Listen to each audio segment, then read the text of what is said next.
자, 오늘은 포괄적 차별금지법에 관해서 좀 한번 말씀을 나누려고 해요. 이게 어떤 법인지에 대해서 한번 얘기를 한번 할 텐데, 먼저 성경 말씀 요한복음 8장 1절부터 11절까지 한번 말씀을 읽고 선생님 말씀을 좀 전할게요. 요한복음 8장 1절에서 11절 말씀.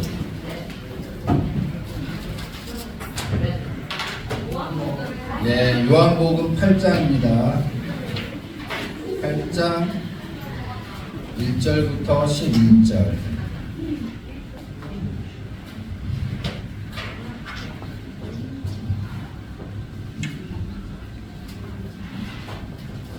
다 찾았나요? 네, 한 절씩 한번 읽을까요? 선생님이 첫째 1절을 읽을게요. 예수님께서 올리브산으로 가셨다가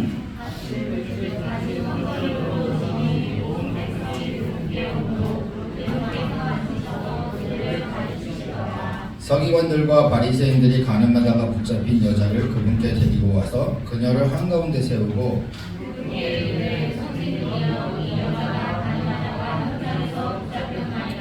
한편 모세는 율법에서 이러한 자를 돌로 치라고 우리에게 명령하였는데 선생님은 무엇라고 말씀하시겠나이까 하니라.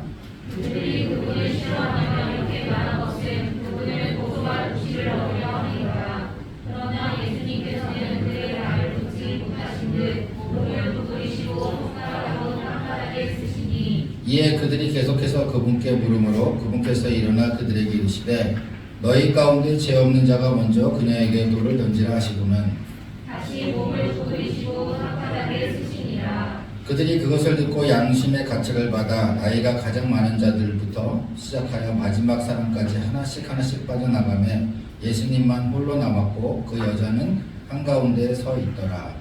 예수님께서 일어나사 그 여자에게는 아무도 없는 것을 보시고 그녀에게 이르시되 여자여 너를 고소하는 자들이 어디 있느냐 아무도 너를 범죄하지 아니하였느냐 하시니 다 같이 읽게요. 그녀가 이르되 주여 아무도 하지 아니하였나이다 하매 예수님께서 그녀에게 이르시되 나도 너를 정죄하지 아니하노니 가서 다시는 죄를 짓지 말라 하시니라. 선생님 잠깐 기도하고 시작할게요. 하나님 아버지 감사합니다. 오늘도 주의 날을 맞이해서 주님 앞에 예배를 드리고 또 오후에는 중등부 시간으로 이렇게 말씀을 나눌 수 있도록 인도하시니 감사합니다. 우리가 일주일 세상 속에서 학교에서 또 가정에서 살아갈 때 하나님께서 우리가 하나님을 닮아가는 그런 성화의 삶을 살아갈 수 있도록 인도해 주시고 또 이 시간 말씀을 나눌 때 이 듣는 말씀을 인하여 우리의 지식도 자라나고 또 우리의 마음도 뜨거워져서 더욱더 주님 앞으로 나아갈 수 있는 우리가 될 수 있도록 인도해 주시기 바랍니다. 오늘 포괄적 차별금지법이란 이 약법을 가지고 말씀을 나누고자 합니다. 부족한 제 입술을 주장하셔서 제가 올바른 말씀을 전할 수 있도록 인도해 주시고 말씀을 듣는 우리 학생들도 잘 이해하고 이것을 또 생활에 이용할 수 있는 그런 지혜를 허락해 주시기를 원합니다. 예수님 이름으로 감사하며 기도했습니다. 아멘. 지금부터 약 한 달 좀 더 지나서 10월 27일 날 악법 철폐를 위한 200만 연맹 예배가 있었어요. 선생님은 미국에 있어가지고 참석을 못했는데 여기 여러분 우리도 교회도 오후 예배를 안 드리고 다 여기로 갔었는데 여러분들도 같이 갔었네요. 부모님들하고 갔던 사람들 많이 갔었네. 사람들이 많이 왔던가요? 우리가 왜 이렇게 이 차별금지법이라는 이 법을 반대하기 위해서 이 수많은 사람들이 이렇게 모였나? 이 포괄적 차별금지법이 시행되면은 또 아니면은 그것을 시행하려고 하는 이 세상이 앞으로 우리가 맞닥뜨려야 될 세상이고 여러분들이 살아가야 될 세상이에요. 그것을 지금처럼 열심히 막고 또 이런 세상이 오지 않기를 기도하면서 살아가야 될 텐데 그래서 오늘은 근데 포괄적 차별금지법을 왜 우리는 안 된다고 얘기를 하는 걸까요? 성경적이지 않기 때문에 라고 얘기하는데 사실 선생님 이제 누구나 다 정말 여러분 중에 인생에서 포괄적 차별금지법을 한번 보신 분이 있나요? 없어요. 포괄적 차별금지법이 악법이라는 걸 아는데 선생님 이걸 준비하면서 정말 법이 어떻게 되어 있길래 사람들은 이게 악법이라고 얘기를 하고 또 이것을 주장하는 사람들은 왜 이것을 꼭 해야 한다는지 주장하는지 이런 것들을 우리가 조금 더 자세하게 알고 대응을 해나갈 수 있었으면 좋겠다는 생각에 오늘 이 시간 한번 준비해봤어요. 찾아보니까 그때 이제 10월 27일 날 사람들이 모였던 이런 사진들이 있더라고요. 어떤 신문에서는 굉장히 뭐 적게 모였다 어떻게 하는데 그때 한 120만 정도가 모였나 봐요. 여기가 광화문이에요. 광화문. 이순신 장군 동상이 있고 경복궁이 이렇게 보이는 이 광화문에 여기 쫙 차고 이 광화문부터 시청으로 이어지는 이 길동에도 사람들이 엄청 많이 모였더라고요. 아마 여러분들은 여기는 국회의사당이 있으니까 여의도예요. 그죠? 우리 교회는 여의도로 모였죠. 아마 갔으면은 이 여의도에 여러분들이 가서 집합을 했을 거예요. 이렇게 많은 우리 기독교인들이 이 법의 시행을 막기 위해서 정말 힘들고 어려운 고난의 싸움을 시작하고 있는데 왜 정말 이런 법을 막으려고 하는 건가? 영국이나 유럽은 이미 포괄적 차별금지법과 같은 평등법이 영국 같은 경우는 2010년도에 시행이 됐고 미국 같은 경우는 지금 주마다 다 법이 틀리기 때문에 어디에는 이런 평등법 같은 거 시행돼 있고 또 어느 주는 그렇지 않은 주들이 있는데 이런 것들로 인해서 지금 영국이 2010년에 이 법을 시행을 했으니까 한 14년 정도가 지났는데 그런 폐해들이 많이 나타나고 있어요. 그래서 그런 것들이 현실적으로 나타난 것들을 아마 문제가 되고 있어요. 이거는 2020년도에 우리나라에서 포괄적 차별금지법을 입법한 것에 대해서 기독교적인 측면에서 이미 이런 포괄적 차별금지법을 시행한 영국이 10년이 지난 이 시점에 어떤 어려움에 처해 있는지를 CGN TV라는 그런 기독교 방송에서 영국의 상황들을 이제 전해주려고 했던 거예요. 이거 한번 봐볼까요? 도대체 이 포괄적 차별금지법이 시행이 되면 어떤 일이 벌어져서 우리는 이렇게 막으려고 하는 것인가?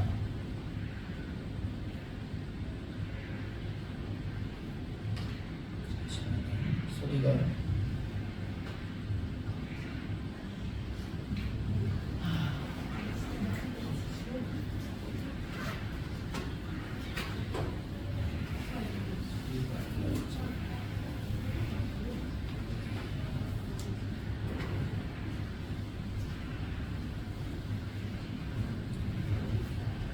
나와야 되는데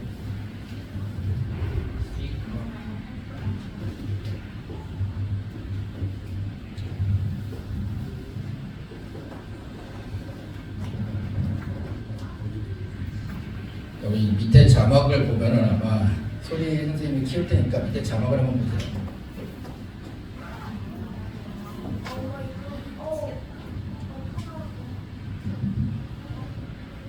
이게 투 마미스예요. 근데 프린세스 보이예요. 프린세스는 왕자잖아요. 프린세스는 공주잖아요. 근데 거의 보이예요. 이 동성애를 한 어렸을 때부터 이런 동성애 교육을 하고 있는 그런 현실이에요. 근데 이런 교육을 해도 어떤 이거를 제재할 수 있는 그런 어떤 법들이 그걸 제재할 수가 없어요. 그래서 성전환을 해도 어렸을 때 초등학교 반대해도 하려고 해도 상관이 없다. 이런 것들이 영국에서 많이 나타나고 있고 이거를 반대한 사람들이 얼마나 고통을 당하고 있는지 그런 것들이 나와 있는 거예요.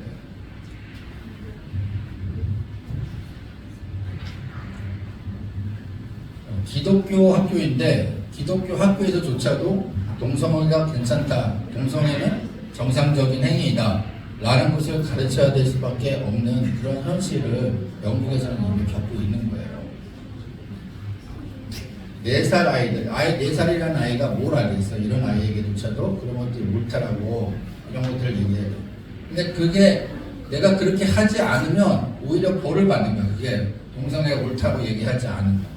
이런 법들이 시행되면 그런 것들이 있다는 것을 이 사람들이 10년의 지금 이 시점에 하고 부모조차도 자기 자식에게 그것이 잘못됐다는 것을 얘기를 하는 것조차도 굉장한 압박을 받는 그런 시대가 되고 있어요. 교사가 되려면 이걸 가르쳐야 돼요. LGBT를 옹호하지 않으면 간호사나 자기의 직업을 가지고 사회생활을 할 수 없는 그런 생활들이 있는 거예요. 십자가를 목에 걸 수밖에 거는 것조차도 차별로 인식되어지는 그런 세상에 이 사람들은 지금 살고 있는 거예요.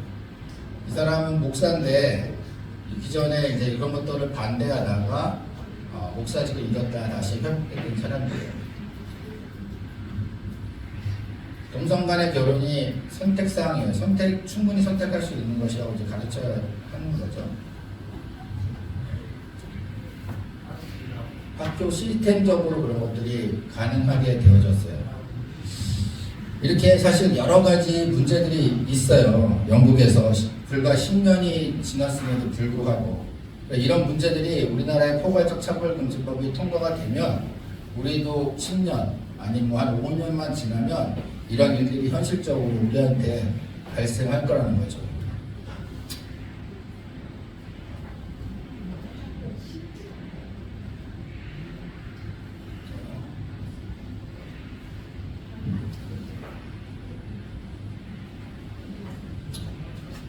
미국의 어느 한 감리교 교단에서는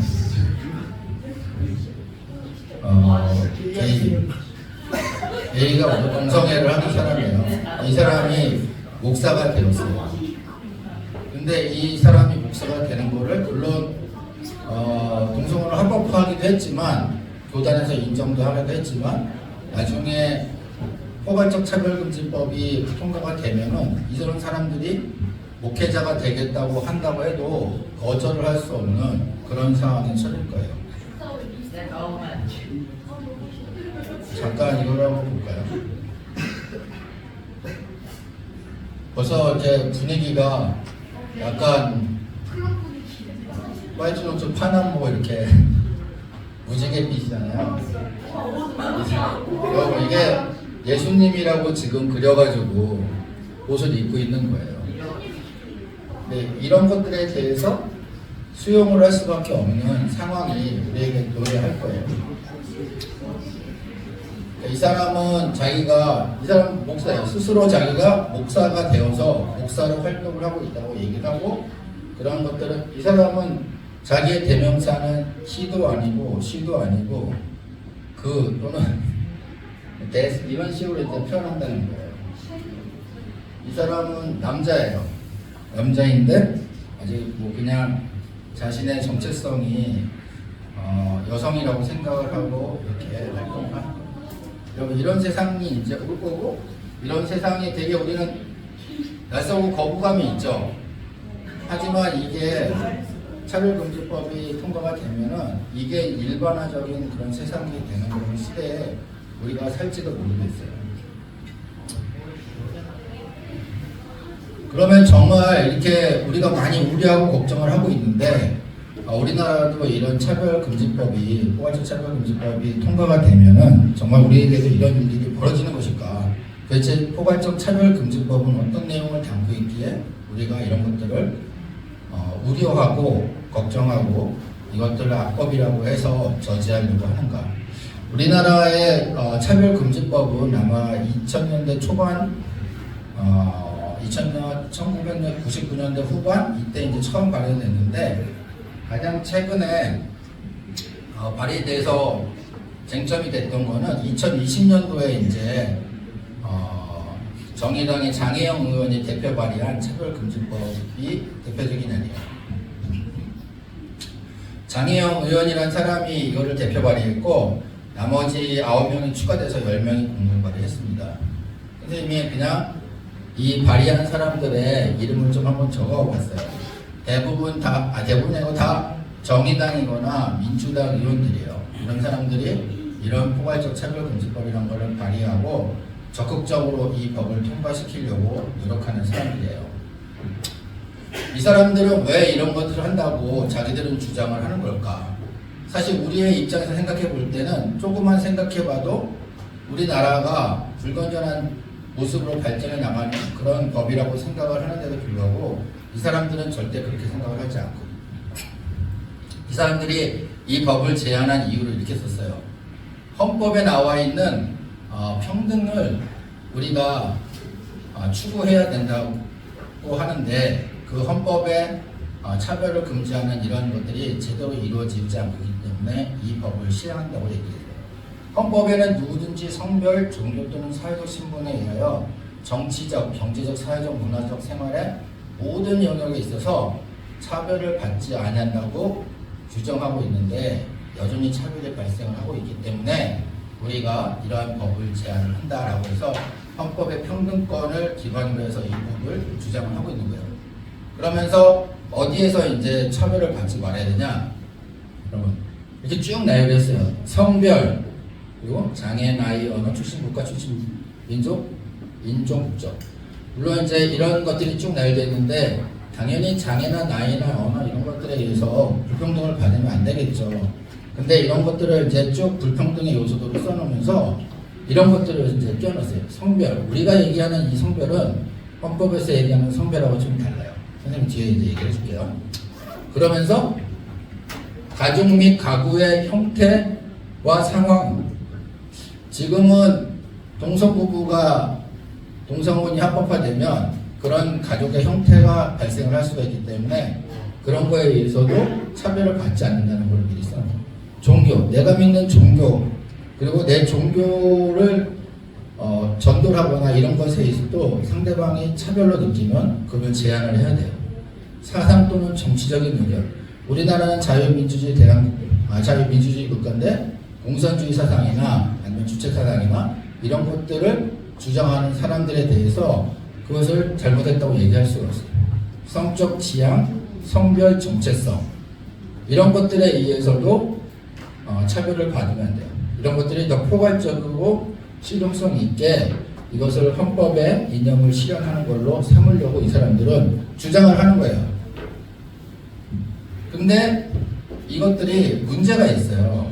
이 사람들은 이렇게 얘기를 하지만 실제적으로 헌법에서 얘기하는 평등이라는 거는 법적 기회의 평등을 의미를 한다고 하더라고요. 선생님이 뭐 법학자가 아니니까 선생님 잘 모르지만 자료를 찾아보니까 여기서 얘기하는 평등은 타인의 자유를 침해하지 않는 범위 내에서 보호가 될 수 있는 평등이에요.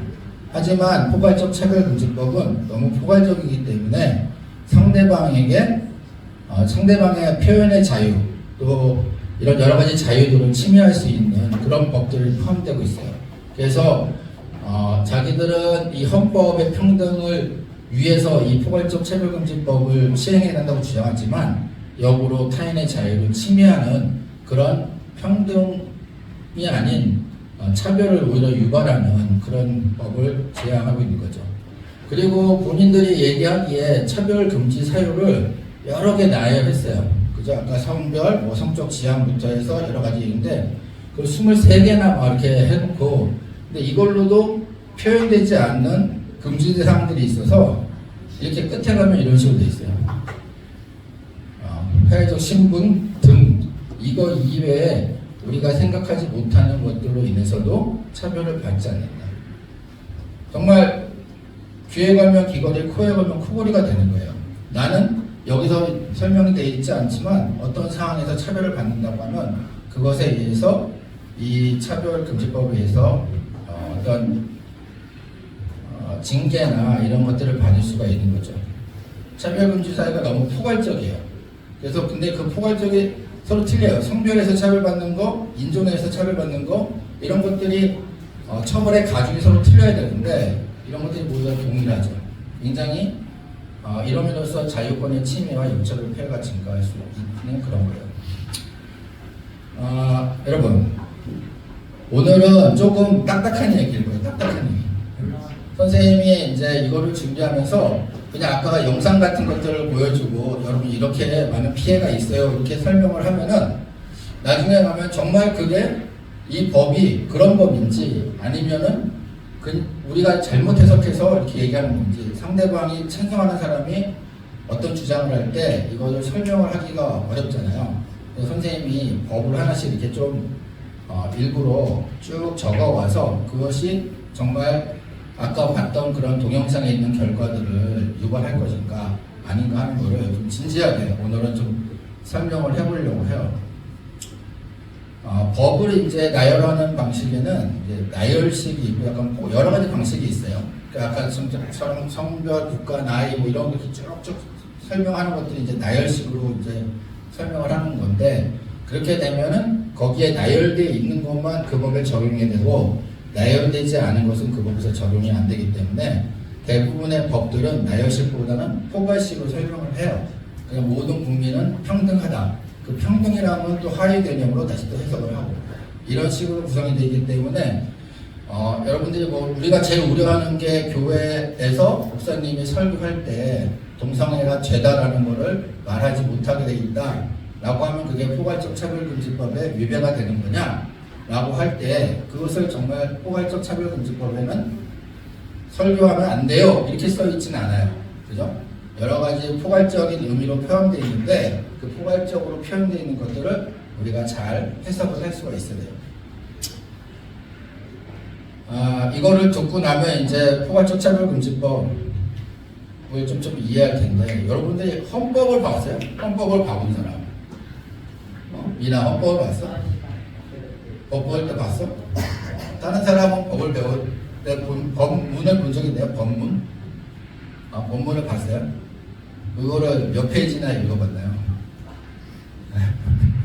한 페이지, 한 반 페이지 읽다 보면은 법문은 더 이상 읽지 못할 정도로 되게 이제 복잡하다는 거예요. 그래서 이 차별금지법도 52개 조항으로 되어 있는데 그 52개 조항이 이제 포괄적으로 설명이 되어 있고 또 이제 앞뒤 문맥을 쫓아서 봐야지만이 이런 것이 제한되는 거구나 라는 걸 알 수가 있어요. 그래서 그런 조항들을 여러분들이 한번 잘 이해를 해보면 나중에 다른 사람들이 포괄적 차별금지법에 대해서 논의를 할 때 많이 도움이 될 것 같아요. 그래서 오늘은 좀 딱딱하지만 한번 쫓아와 봅시다. 법을 보면은 항상 이렇게 새로운 용어들이 나오면 그 용어에 대한 정의를 해요. 그래서 이 법에도 2조 정의에서 각각의 아까 차별을 금지하는 그 조항에 대한 설명이 나왔어요. 여러분, 성별, 우리가 생별하면 뭐죠? 남성, 여성, 그죠? 근데 이 포괄적 차별금지법에서는 성별이라고 정의를 하면서 성별은 남성, 여성과 그 외에 분류할 수 없는 성도 포함되어진다고 얘기를 하고 있어요. 그죠? 지금 여러 가지 성들이 있잖아요. 지난주에 선생님이 얘기했지. 하은이가 있는 학교의 선생님은 미스터도 아니고 미스도 아니고 MX라고 그런 성들의 수십 가지 성들이 있어요. 그 성들을 여기서는 그 성별에 의한 차별, 남성과 여성의 차별뿐만 아니라 알 수 없는 그런 성별까지도 차별하는 거죠. 성적 지향에 대해서는 이렇게 하고 있어요. 이성애 뿐만 아니라 동성애, 양성애 등 감정적, 호의적, 성적으로 깊이 이끌릴 수 있고 친밀한 성적인 관계를 맺거나 맺지 않을 수 있는 개인의 가능성. 정해져 있는 게 아니야. 동성애나 양성애가 어떤 정의에서 하는 게 아니고 내가 그렇게 이끌릴 수 있는 감정의 가능성이 있으면 그거를 성적 지향이라고 얘기를 한다는 거예요. 성별 정체성은 뭘까요? 성별 정체성. 성별에 관한 인식 혹은 표현을 얘기하는 거예요. 성별, 남성, 여성, 아니면 그 위의 성에 대해서 그걸 표현하는 게 성별 정체성인데 이게 참 웃기는 게 자신이 인지하는 성과 타인이 인지하는 성이 일치하거나 불일치하는 상황을 포함하고 있습니다. 자신이 인지하는 성, 나는 남성이고 상대가 인식하는 성이 여성인데 그거와 관계없이 성별 정체성이라는 거는 모든 걸 다 포함한다는 거예요. 내가 그냥 여자라고 생각을 하면은 상대가 나를 보고 남자라고 생각을 해도 그건 나의 성별 정체성이기 때문에 그런 것들을 포함하는 게 성별 정체성이라는 거죠. 어떤 생물학적 이런 것들하고 관계가 없는 거예요. 그죠? 아까 그 게이 목사라고 하는 나온 사람이 우리가 봤을 때는 남자예요, 여자예요? 누구나 봐도 100에 100은 다 그냥 남자라고 얘기하는데 그 본인은 여자라고 생각을 하는 거예요. 그런 성별 정체성을 인정을 하고 그것에 차별을 하지 않는다 라고 이미 정의를 하고 있어요. 자, 이렇게 정의뿐만 아니라 이제 52개 조항으로 쭉 돼 있는데 우리가 이 포괄적 차별금지법이 통과되면 걱정하는 것들이 있어요. 근데 포괄적 차별금지법이 아까 보면은 23개 이렇게 차별하시면 안 되는 내용들이 쭉 나와 있잖아요. 근데 여기서 이 사람들이 이 법을 통과시켜서 가장 얻고자 하는 거는 선생님이 이 빨간색으로 쳐놓은 이 부분들이에요. 성별이나 아니면은 사상 또는 정치적으로 성적 지향, 성별 정체성에 의한 차별을 금지하려고 이 사람들은 이 법을 통과시키려고 하는 거예요. 그래서 다른 이런 것들은 이미 다 개별적인 차별 금지에 대한 법들이 있는데도 불구하고 이런 것들을 끼워 넣어서 여기서는 이런 성적인 부분에 대해서 부각을 시키고 있죠. 그래서 오늘은 여러 가지 문제들이 있겠지만 그런 어떤 성적 지향이나 성별 정체성, 동성애와 관련된 부분들이 이 법이 통과되면 어떻게 될지 한번 따져보려고 해요. 그러니까 첫 번째 질문, 이 포괄적 차별금지법이 통과되면 스스로를 여성으로 인식하는 남성이 여성 화장실이나 여성 촬영실을 이용할 수 있나요? 네? 있을걸? 네, 답은 있으니까 선생님이 써왔겠죠? 있어요. 근데 아까도 얘기했지만 이 법은 그냥 스스로 여성으로 인식하는 남성이 여성의 화장실이나 여성 탈의실을 이용할 수 있습니다 라고 법이 쓰여 있지는 않아요. 그렇기 때문에 우리가 있을 것 같아요 라고 하고 그럼 그게 어딨어? 이 법은 그런 법이 아니야. 그냥 차별을 금지하려고 하는 것 뿐이야 라고 얘기했을 때 아무리 뒤져봐도 그런 얘기가 없고 못 찾으면 우리가 대응하기가 어렵단 말이에요. 그래서 선생님이 법을 한번 이렇게 조항을 보면서 이 조항이 이거를 설명하는 것이야 라는 걸 한번 설명을 좀 해보려고 합니다. 여기에 보면은 22조에 교통수단이나 상업시설 공급 이용의 차별금지라는 조항이 있어요. 이거 한번 보면 교통수단, 상업시설의 공급자는 성별 등을 이유로 교통수단의 이용을 제한하거나 상업시설 사용 임대 매매를 거부해서는 아니 된다라고 얘기해요. 여러분 상업시설에 뭐가 있을까요? 화장실이 상업시설은 아니에요. 네. 여기 써놨어요. 워터파크, 헬스클럽, 백화점. 우리가 많이 가는 이 앞에 가면은 뭐 식당에 밥 먹으러 가면은 그죠? 신전 떡볶이 뭐 이런 것들 다 상업시설, 그 건물은 다 상업시설이에요. 근데 그 상업시설의 공급자는 성별 등을 이유로 해가지고 상업시설의 사용을 거부하면 안 되는 거예요. 상업시설의 거부.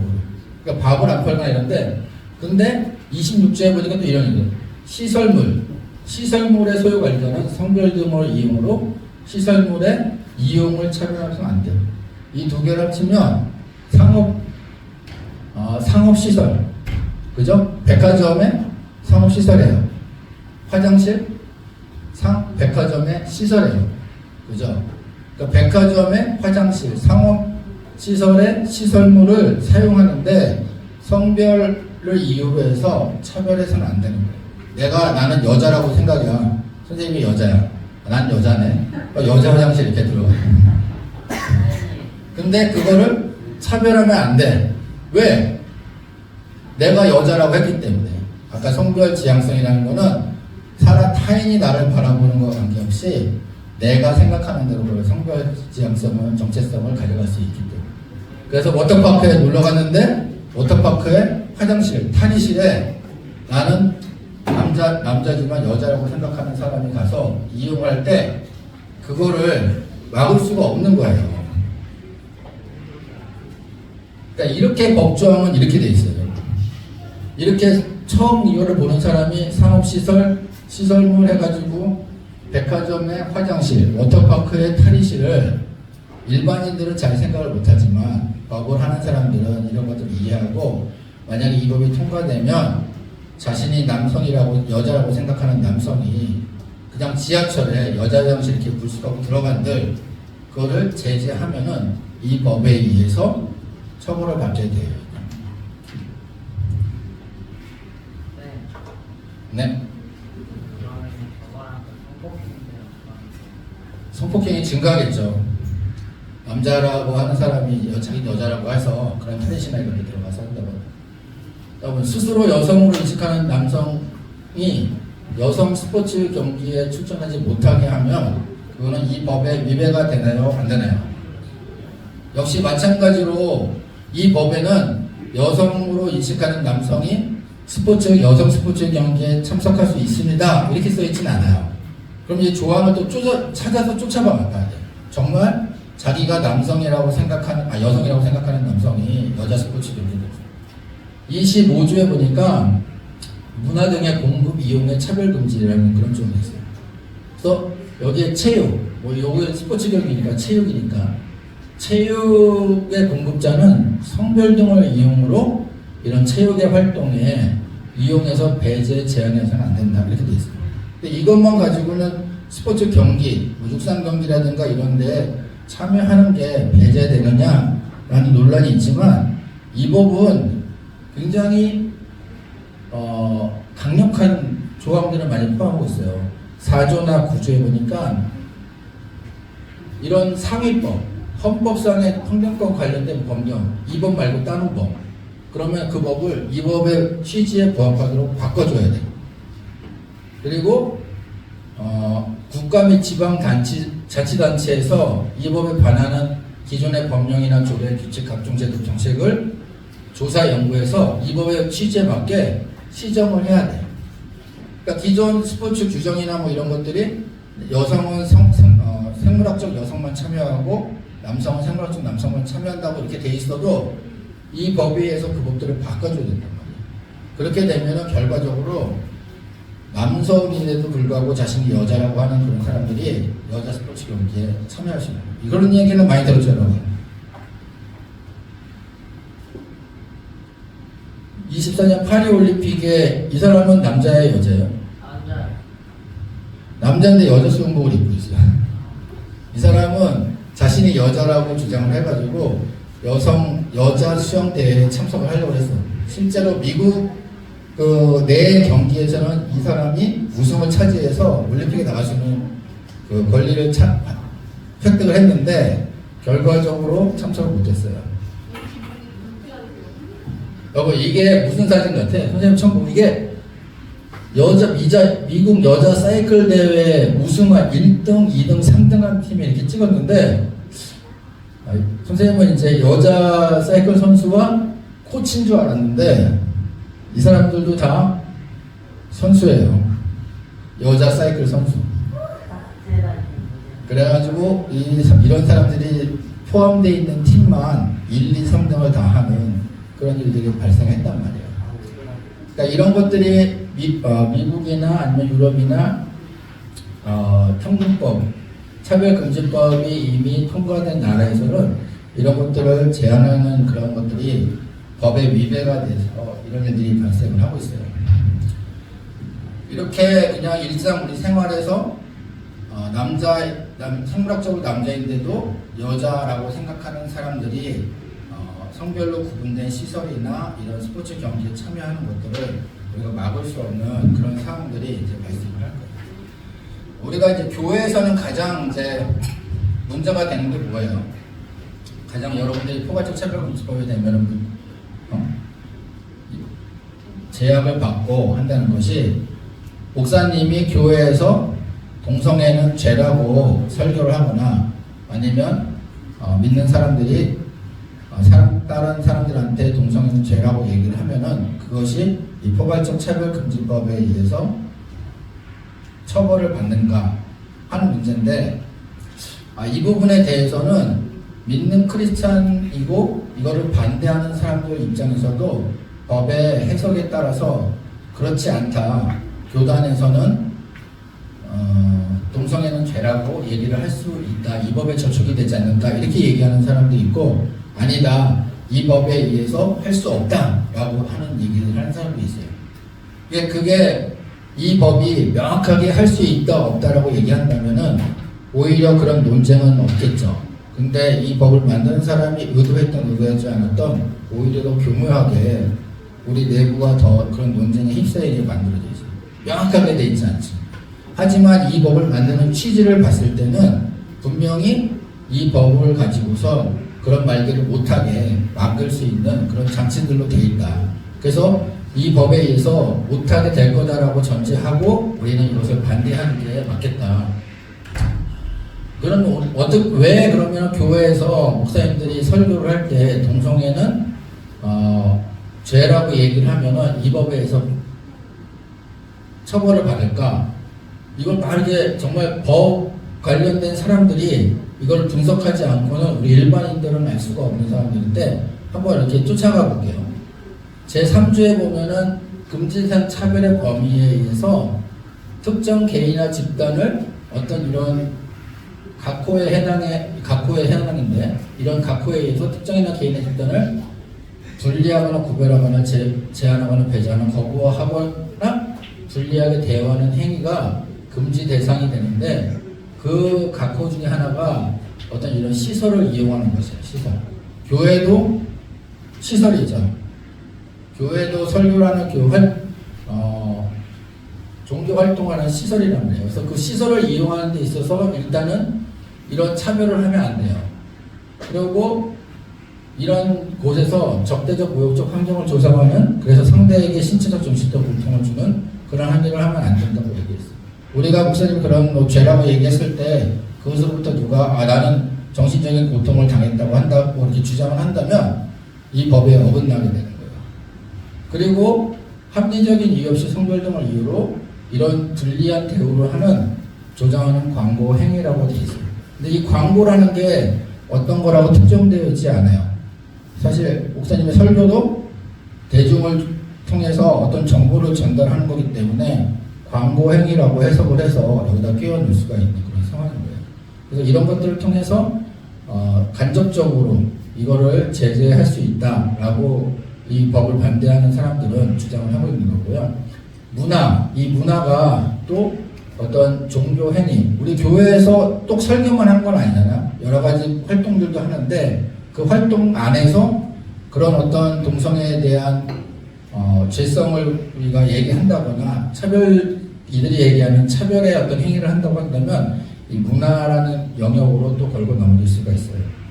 그리고 이 시설물을 이용하는 데 있어서 차별을 해서는 안 된다라고 되어 있기 때문에 교회라는 이 공간, 그리고 목사님이 설교하는 그 설교의 행위, 이런 것들을 종합적으로 봤을 때 이 조항들로 가지고 충분히 그것을 제재할 수 있다라고 얘기할 수가 있는 거예요. 그리고 이제 더욱이 이들은 정보통신 서비스에 의해서 어떤 차별적인 그런 행위들을 하는 것들을 내보내는 것을 제한하고 있어요. 인터넷, 소셜 미디어, 정기통신 서비스의 공급. 그러니까 인터넷. 우리가 요즘 모든 교회는 예배 실황들 어떻게 해요? 우리 교회도 유튜브에 올리죠. 네? 근데 유튜브에 올리는 거 내용에 그런 내용이 포함되어 있으면 안 되는 거예요. 이게 여기에 법에 접촉돼요.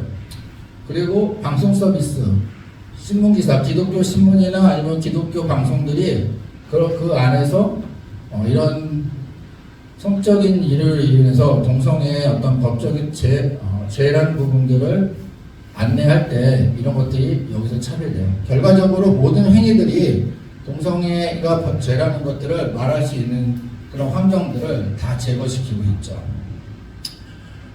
이 법이 통과되면 동성애자라는 이유로 교회 직원을 하겠다는 사람을 동성애자라는 이유로 거절할 수가 없어요.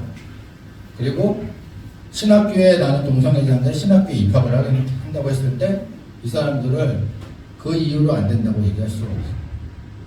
그러니까 기독교 학교에서 선생님을 채용하는데 그 선생님이 동성애자야. 그런데 그 선생님을 동성애자라는 이유로 채용을 거절할 수 없는 상황이 되는 거예요.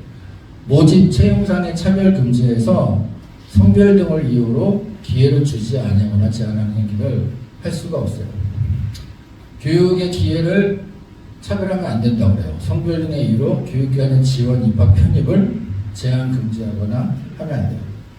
그러니까 우리 교회는 지금 정식 직원이 없지만 대형 교회들은 목사님이라든가 전도사님이라든가 거기에 관련된 많은 사람들을 직원으로 채용해서 사용하고 있는데 그런 사람들이 동성애자들이 그런 목사가 될 수가 있고 전도사님이 될 수가 있고 직원들이 될 수가 있는 거죠. 그런 것들을 막을 수가 없는 거예요. 그래서 아까 그와 같은 일들이 화면에서 봤던 그런 일들이 현실적으로 벌어질 거예요. 이 법을 안 지키면 어떻게 될까요? 이 법을 만든 사람들은 처벌이 없다고 얘기하는데 여기에는 이런 조항이 있어요. 시정명령을 내려. 야, 너 차별을 당했다고 어떤 누가 진정을 하게 되면은 차별을 줬다고 얘기되는 사람한테 그것을 시정하라고 시정명령을 내리는데 이건 시정명령을 안 지키면 3천만 원 이하의 이행강제금을 부과할 수가 있어요.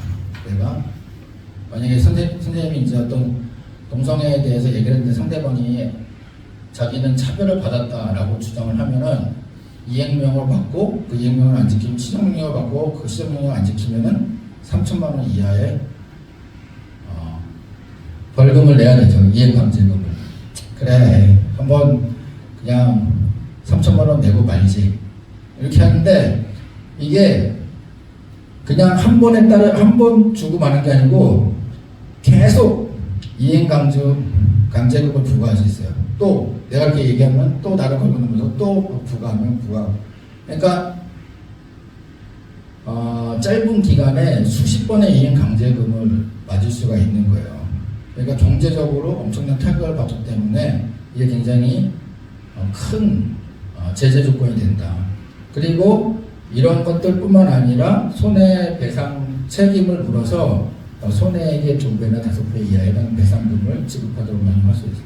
그러니까 단순히 상대방이 자기가 차별당했다고 느끼는 그런 것 때문에 이런 경제적인 타격을 크게 느끼기 때문에 말을 하려고 해도 실제적으로 그런 말들을 올바른 말들을 할 수 없는 상황들이 아마 이 법이 통과되면 될 거예요. 그냥 한번 그래 아이고 내가 그래도 이 정도 참고 넘어가지라고 해서 한 번에 끝나면 모르겠지만 계속 다시 하면서 부과될 수 있는 상황들입니다.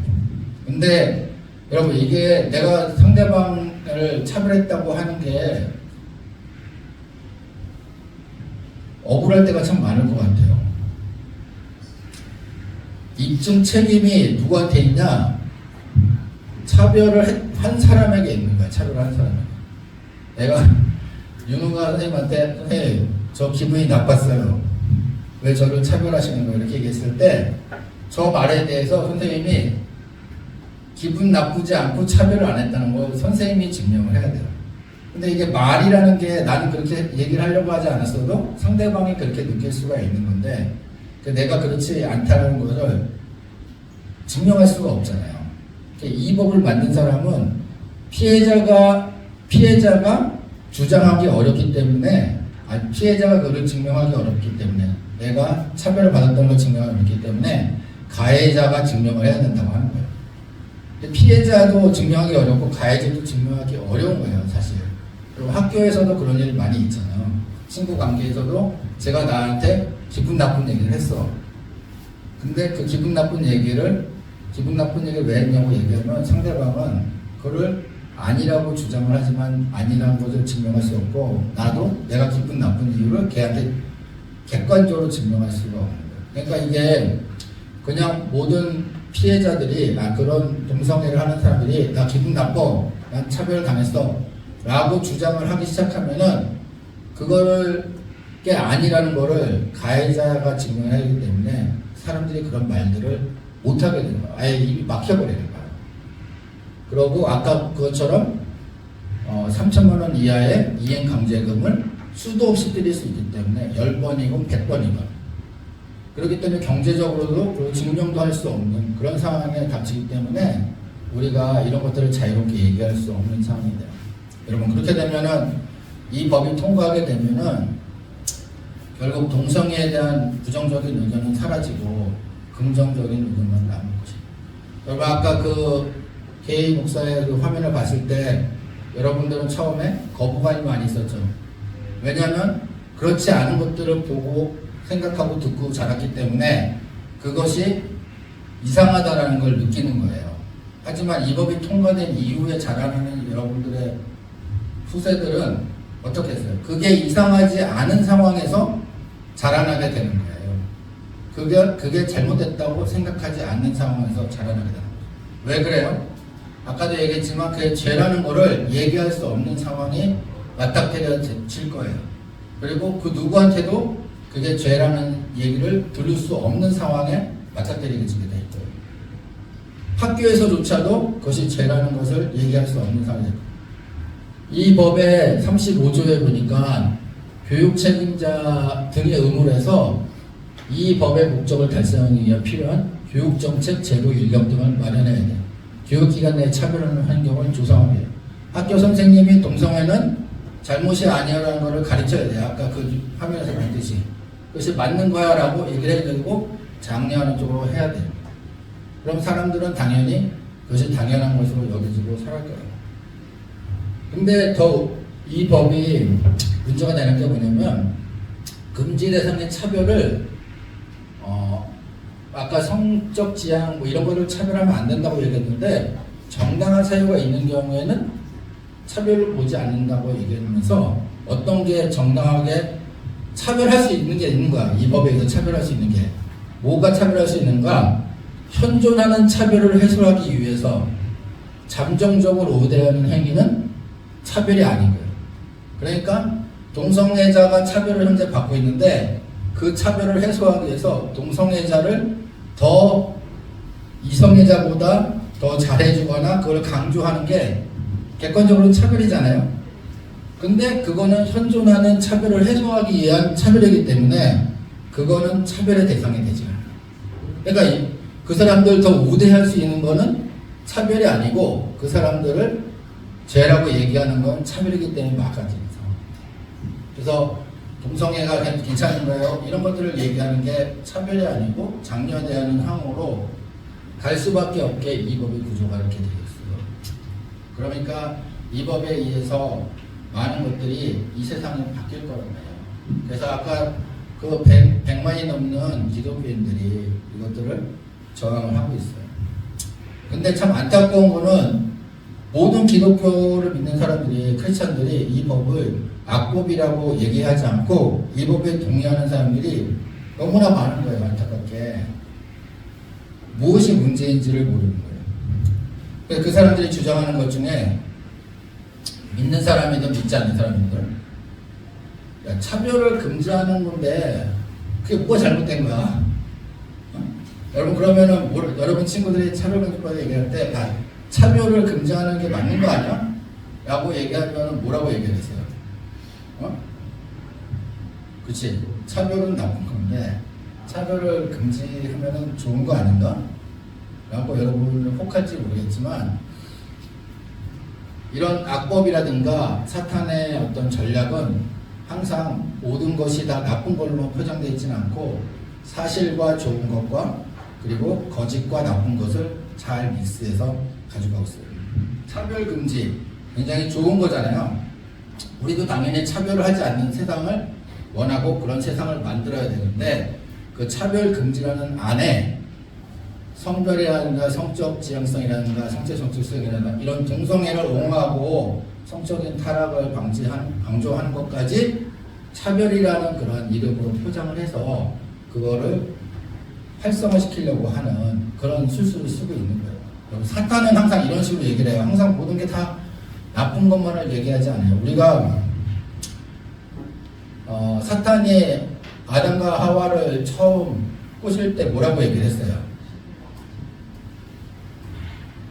처음 와가지고 사탄이 여자에게 하와에게 이르되 참으로 하나님께서 이르시기를 너희는 동산에 모든 나무에서 나는 것을 먹지 말라 하시더냐 라고 얘기했어요. 여기서 동산의 모든 나무에서 나는 것을 먹지 말라 하시더냐 하니에서 사실은 뭐예요? 먹지 말라는 건 사실이에요. 하나님이 먹지 말라고 한 게 있었어. 선악을 알게 하는 나무를 먹지 말라고 했단 말이야. 근데 모든 나무에서는 아니잖아요. 근데 이렇게 먹지 말라는 사실에다가 하나만 먹지 말라고 하셨는데 모든이라는 거짓을 섞어가지고 이렇게 떠들었을 때 이게 완전히 잘못된 얘기면 처음 듣자마자 아니야! 라고 하면 되는데 하와는 생각을 했죠. 아, 먹지 말라는 게 있었어. 그렇지. 근데 모든 건 아니었어. 라고 하면서 사탄의 이런 화법에 넘어가서 계속 그쪽으로 빨려들어야 되는 거예요. 아까도 그런 것도 마찬가지예요. 좋은 것들 얘기잖아요. 차별 금지라는 좋은 대의명분 안에 자기네들이 이루고자 하는 그 악을 끼워넣어서 사람들이 차별이 금지라는 그런 논제보다 그 죄보다는 차별 금지라는 이 논쟁에 말려들게 해서 우리가 대응을 하기 어렵게 만드는 그런 일들이 있어요. 그래서 우리는 지혜롭게 항상 분별을 해야 돼요. 그냥 차별 금지라는 그냥 그런 큰 얘기뿐만 아니라 그 안에 어떤 내용들이 있는지 자세하게 살펴볼 필요가 있는 거예요. 여러분, 이 차별금지법을 동성애를 옹호하는 사람들이 가장 하는 얘기가 뭐예요? 이런 얘기를 이제 가장 많이 하는 것 같아요. 하나님은 사랑이신데, 하나님은 사랑이신데 동성애자도 사랑해야 되는 거 아니야? 너네는 원수를 사랑하라고 하고 예수님은 창녀와 세리들의 친구로 오셨는데 너네는 왜 그렇게 얘기를 하는 거야? 그러면 예수님의 사랑을 어떻게 얘기하는 거야? 라고 얘기했을 때 여러분들은 뭐라고 얘기를 할까요?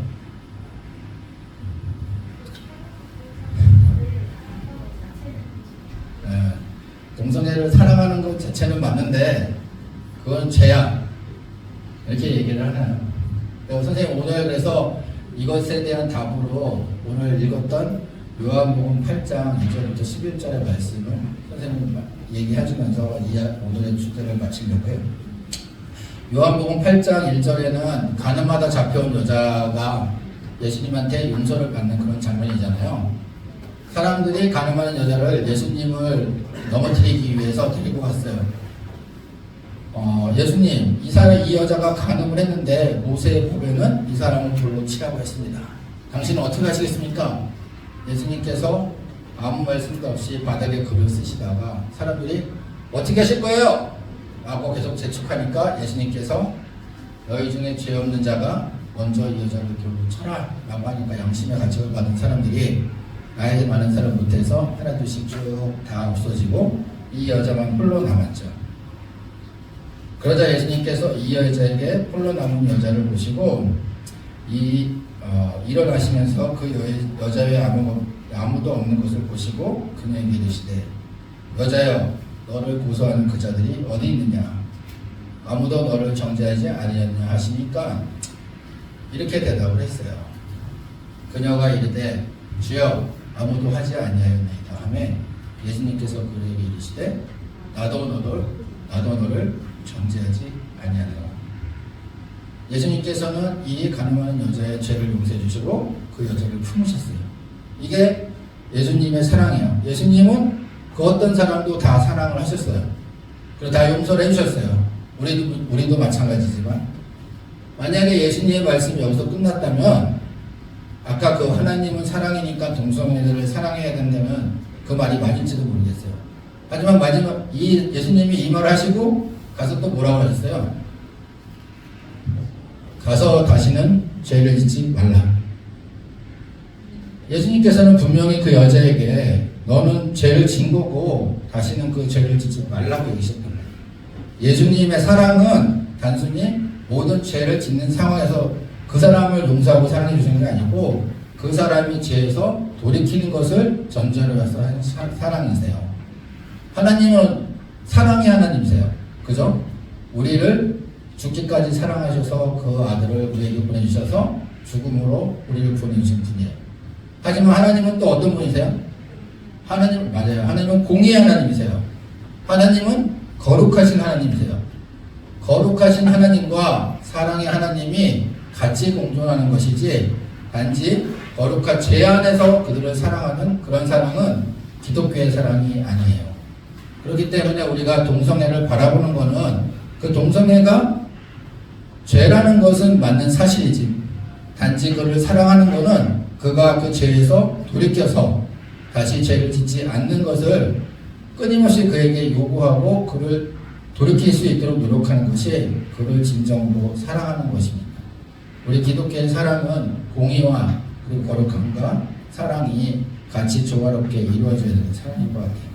그래서 여러분들도 이 동성애나 이런 사람들을 바라볼 때 그들을 거부하거나 이러는 것은 그의 죄를 위해 죄에서 돌이키기를 바라는 마음에서 그들을 바라봐야 되는 거지, 그들을 질책하기 위해서 그들을 바라보는 것은 아닐 거예요.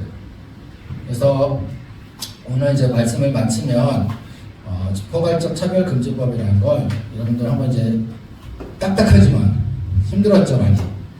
그 법조항을 한번 쭉 봤는데 그런 것들을 통해서 이 법이 실시가 되면 이런 이유로 우리에게 많은 어려움이 있겠구나라는 걸 한번 다시 한번 확인하시고요. 다만 우리가 이 사람들을 바라봐야 하는 것들은 기독교의 사랑을 여러분들이 올바로 이해하고 그들을 생각을 하는 그런 모두가 되었으면 좋겠습니다. 같이 기도하고 말씀을 마치도록 하겠습니다. 하나님 아버지, 이 세상은 정말 하나님의 말씀처럼 말세가 가까움에 따라서 요새 때와 같이 타락한 세상으로 되어가고 있습니다. 포괄적 차별금지법이라는 것이 그런 세상을 점점 앞당길 것 같은 그런 불길한 마음과 두려움이 있습니다. 우리가 최선을 다해서 이 포괄적 차별금지법의 시행을 막아야겠지만 아버지, 그냥 단순히 그것이 잘못했다고 생각하시는 것이 아니라 이것을 좀 더 깊이 이해하고 우리가 이것을 찬성하는 사람들, 그들을 이해시키고 그들을 다시 우리 편으로 만드는 그런 지혜의 시간이 되었으면 좋겠습니다. 하나님 아버지, 항상 우리가 지혜 있는 사람으로 하나님의 말씀을 올바로 전할 수 있도록 인도해 주시기를 원합니다. 예수님 이름으로 감사하며 기도했습니다. 아멘.